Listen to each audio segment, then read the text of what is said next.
Hey everyone, welcome back to our On the Money YouTube channel, powered by Allied Wealth. Matt Stevenson here. And today I wanted to share with you the true impact of the dreaded I word on your retirement plan. Yes, we're talking about inflation today. And it's something that's been on our minds and certainly the news a lot over the last couple of years. Something that we really didn't have to worry about, it seems, for many years prior.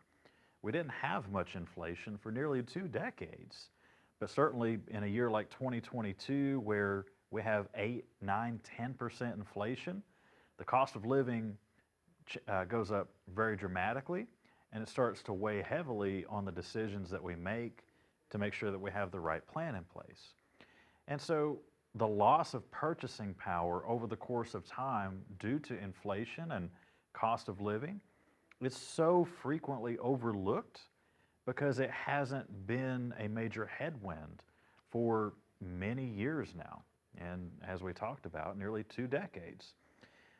But if we flash back to the turn of the century for a moment, if we had $1 of purchasing power in the year 2000, well, that would require nearly $1.76 in today's dollar to be able to purchase the same amount of goods and services and maintain the same type of lifestyle today as it did 2 decades ago. Now think about that in other terms, as far as retirement planning. So let's say that you retired at the turn of the century with a nice pension. Let's say that you worked for a tech company or an oil and gas company for 20 or 30 years and an amazing pension to really supplement your income needs. Let's say that pension was $5,000 a month. We see that fairly commonly.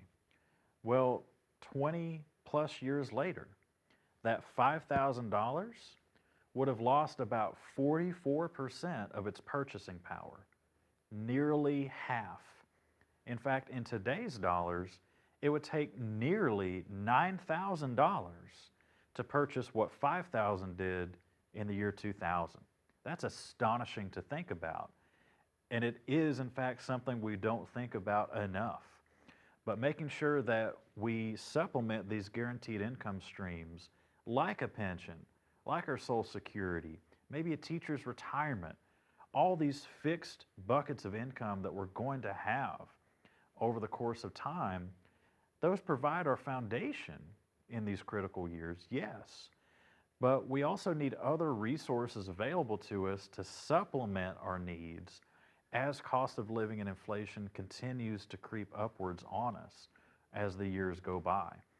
And especially if we have these fixed income streams like most pensions that don't adjust for cost of living and inflation over the course of time. And it just erodes that purchasing value like we saw a moment ago. And so whether it's an IRA, a 401k, a brokerage account, a Roth, whatever that source is, making sure that it works reliably over the next 20 to 30 years, potentially, is extremely critical. And as we always talk about, it goes back to the consistency of what your money's doing. If we know that down the road, we're going to need to rely on these various income streams in addition to a pension or Social Security or TRS, whatever that is, then we need to make sure that money's there for us, right? And so perhaps giving up a bit of the market upside to better mitigate downside, and that way we have a tighter range of expectations and we can generate a more reliable income when and where we need it the most because of things like cost of living and inflation over the course of time. Folks, as always, this is just one small piece in the things you need to know in building your retirement plan. If you like this content, make sure to hit the like button below and subscribe to our YouTube channel for more content to come. We'll see you soon.